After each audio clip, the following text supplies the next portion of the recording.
All right, welcome back. If you're following along, we're talking about my escape from Golden Dawn Tabernacle and the message cult. In the last video, we were talking about how a deacon, in trying to stop me from leaving, asks me if I'm really okay with leaving God.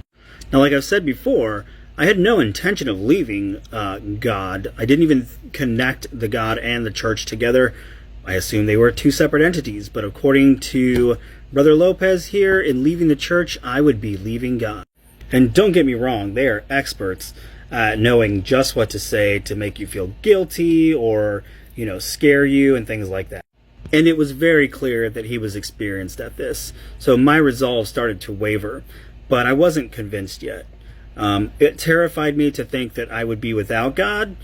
It was my whole identity. It's basically all I've been told. And now I'm being told that I'm leaving God. And then he started naming all the people that I would leave behind. You'll leave your mom, your sister, and then he kind of went a little rogue and he says, "You're gonna leave Eileen?" This part is really complicated for me. You see, I don't think Eileen and I ever said that we liked each other. There was no formal agreement. It's not like we were able to talk about things like that, but there was definitely an energy between us that was undeniable. We would find any way to talk to each other when it was possible. I thought I had feelings for her, but those feelings were unspoken because you just don't talk about stuff like that in the church.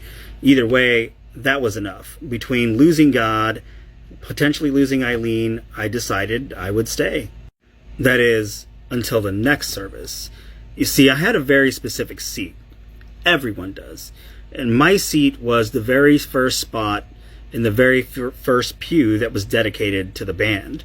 I could come in early, I could come in late. Everyone knew that was my spot. Except I had been kicked out of the band and choir. So I'm no longer allowed to sit in that seat. So I was moved to some random single men location. And so it was clear, even though I was back in the fold, I was still being punished. I lasted one service, and it just didn't feel like home anymore. It was more of a prison, and I had just reached my limit. Like I said before, the relationship with the church is definitely a toxic one. And if you know toxic relationships, you go back and forth. You leave, you come back, people tell you to leave, you go back. That's exactly where I was, only this time I knew that I just couldn't do it anymore.